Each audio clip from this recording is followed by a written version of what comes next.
In this episode, we'll take a look at the second song on the album, Skies Await. If Calm Now, the previous song, took place just before the dawn, Skies Await would be set as you see the sun peek out of the clouds near the horizon.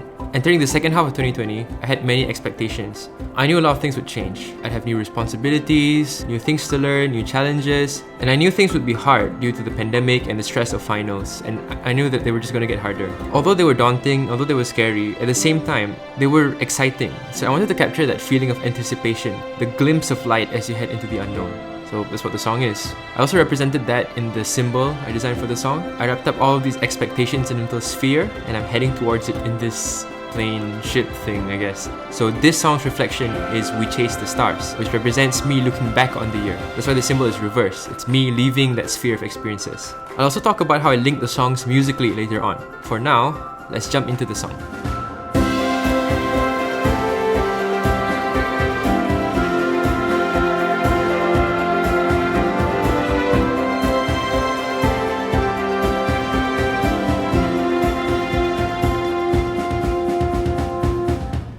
So the first section I created was this first half, and this is what I would call the chorus. I created this in September, and for the next 2 months, the song existed as solely this part. It was just this. The first track that I made was this constant pizzicato note from Labs, and it was driving the beat. It was a good way to convey that feeling of anticipation that I wanted to capture through the song. Eventually, I sort of expanded upon it.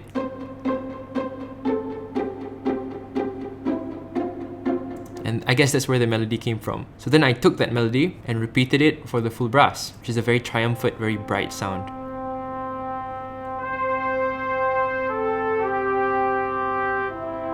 It's a simple melody, but it gives that emotion.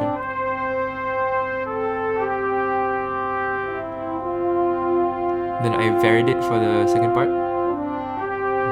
Minor chord coming.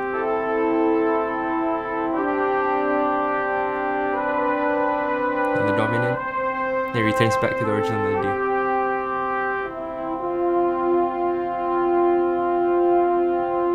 So the rest of the section kind of blossomed from those two very different parts. There's one that's keep driving, the pizzicato, and then there's a very constant one, which is the brass. So I decided to work with these two very different ideas and sort of grow them. The pizzicato was expanded by adding more pizzicato, which gives it a bit more high end. And then to add spice to the main melody, I repeated it on this beautiful mandolin with a tremolo, which is a lovely sound that makes me think of mountains or something. So this part sat on my laptop for a week, but it still felt too light. So I decided to add some pads to give it more bass and more size. So first came the Spitfire Labs Opia pack, which gave me the piano granular and piano pad.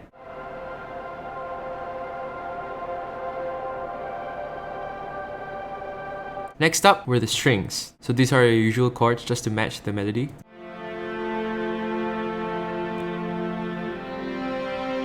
And near the end of that section, I added a choir.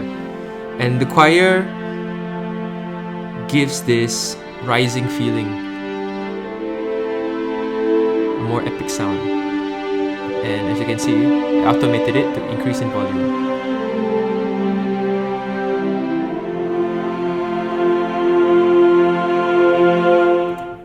At the same time, I was experimenting with various Labs instruments when I found an instrument that I really liked, which is this dulcimer. It gives this really folksy feel. So I randomly played notes and added them in, and gives that rising sparkle in the background. Since I really like the buzzing sound of the dulcimer, I decided to revisit the mandolin, which has kind of a similar sound, and I added another layer of it. The second mandolin compensates for the pizzicato, so it gives a bit more arpeggio. Then I took the first mandolin and made some automation for the panning. So it goes around your head from the right, slowly travels to the center, then to the left. And I made sure to pan the mandolin and the dulcimer in the back in opposite directions because they're very similar sounds, so I didn't want you to get confused. They appear in different parts of your ears.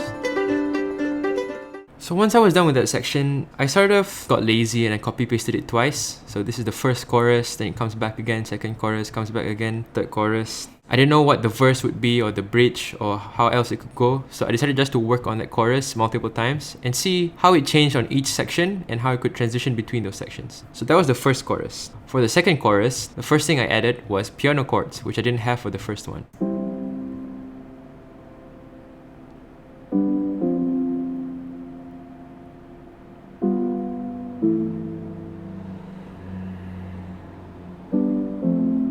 I knew that the melody needed to be stronger in the second half, so I repeated the same melody from the brass and just changed the instrument to a worn tape piano, which is one of GarageBand's new keyboards, and it's a lovely sound. So after the piano hit, can you hear that little splash? Psh, like that. Very nice. And I needed it to be even stronger, so I added more iterations of that melody with the Erhu. It's a Chinese string instrument.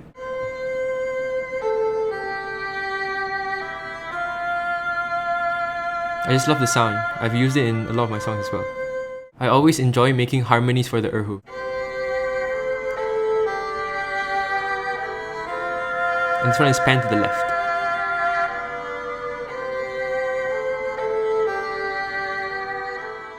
But then I needed to have an even bigger change, so I decided to add some percussion to this one. The kick was to match the pizzicato. And that alone gave it a lot of energy. But I needed more. So I added a snare to give it more variation. Even then, it was missing a bit of strength. I decided to listen to a few film scores, and I noticed how they always added that large boom drums in the back, like war drums. So I decided to emulate that. I've been searching through the orchestra kits and I stumbled across the taiko, and plus a cymbal.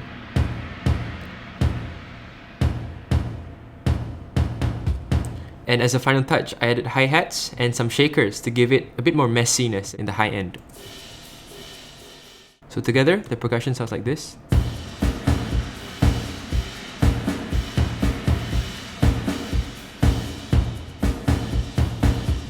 For the last chorus, it was pretty much the same. The only additions were this tambourine initially.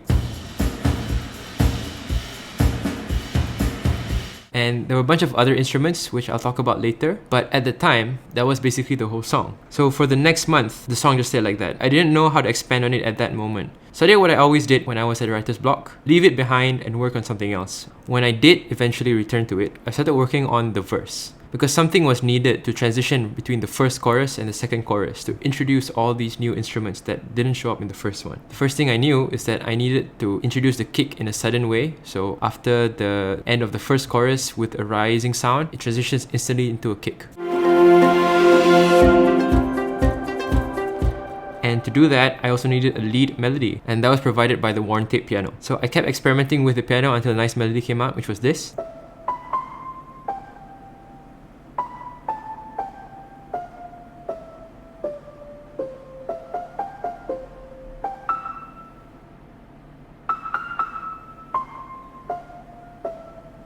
And I repeated the same melody with the Erhu and made some automation to increase the volume slowly so it fades in.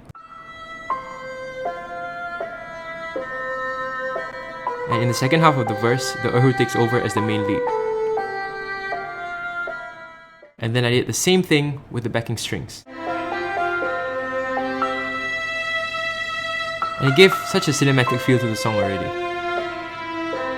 And honestly, those two were the backbone of the verse. And the rest was just a matter of playing with the volumes, taking away and reintroducing instruments to highlight the build-up between the first chorus and the second chorus. I didn't use the choir again in the other choruses because it was already too noisy and I felt it was unnecessary. So sometimes making music is just a matter of knowing what not to put in. The last part of this verse was this arpeggio, which was the first time I decided to plan the concept of symmetry on this album. I worked on this song at the same time as I worked on the second last song, We Chase the Stars, and I found that the driving melody of that song worked really well as a backing track in this song, Skies Away.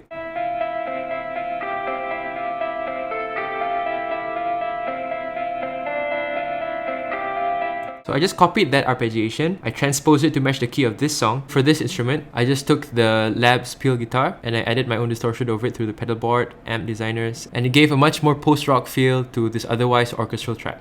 I knew that the second chorus needed to have that melody, so I introduced it in the verse leading to the second chorus, increasing in volume. And then I repeated it again for the third chorus and just had that same melody but with another piano over it, this mellow vibe piano, which is also from GarageBand's new keyboard collection.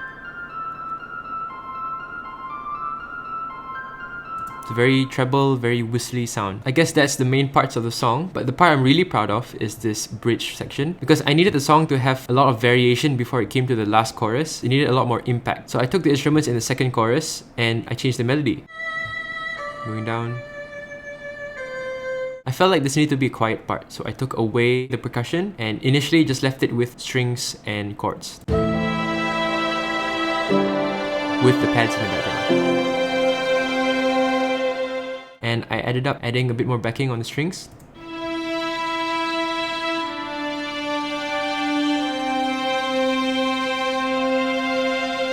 For some reason, when I kept listening to this part, one word kept coming to me and that was sweetness. I'm not sure why. For the second iteration of that same melody, I put in some backing instruments, which is just the pizzicato again, mandolin again, the dulcimer again, and the first hints of the percussion coming back.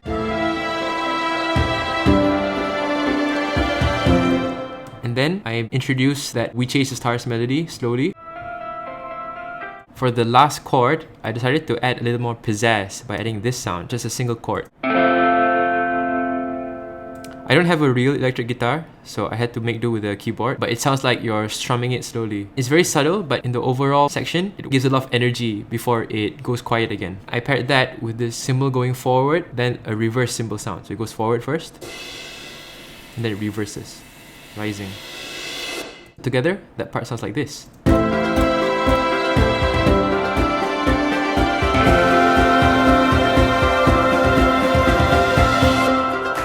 And I'm a fan of fake drop, so there was a big increase and then it goes quiet again. For this section, I decided to repeat the main melody from the chorus.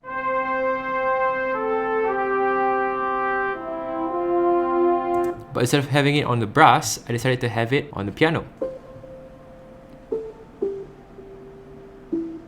And then I needed to build it up again for the last chorus, so I decided to add these claps with the shaker and tambourine to give it a lighter feel instead of that big kick drum.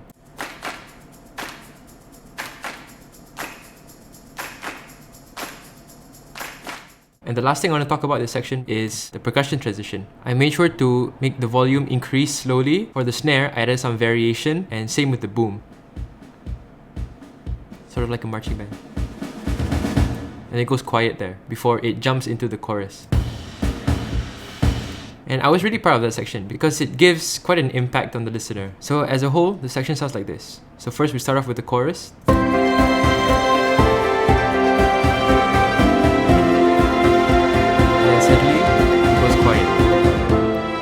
Have the strings. It's bright, it's sweet. And then the taiko and the kicks come in. With the dulcimer, you can hear it slightly going around your head. And then the pizzicato comes back. And finally, the electric guitar. And it goes quiet again, highlighting the melody. And then the build up. Final chorus. Just in time for a system overload. Yeah, this is the message that I see like every time I pass the transition. Maybe I should get a better laptop, one that can actually run Logic, because this one can barely handle GarageBand. So yeah, for the last chorus, I just added that melody over, and that was basically it for the song. It was actually quite a simple song to make in the end, but the process of expanding from the initial chorus and changing the emotions up 2 times was quite a fun process, especially the bridge part. I didn't even use any samples, just pure instruments, but I hope you enjoyed it nonetheless. Bye bye.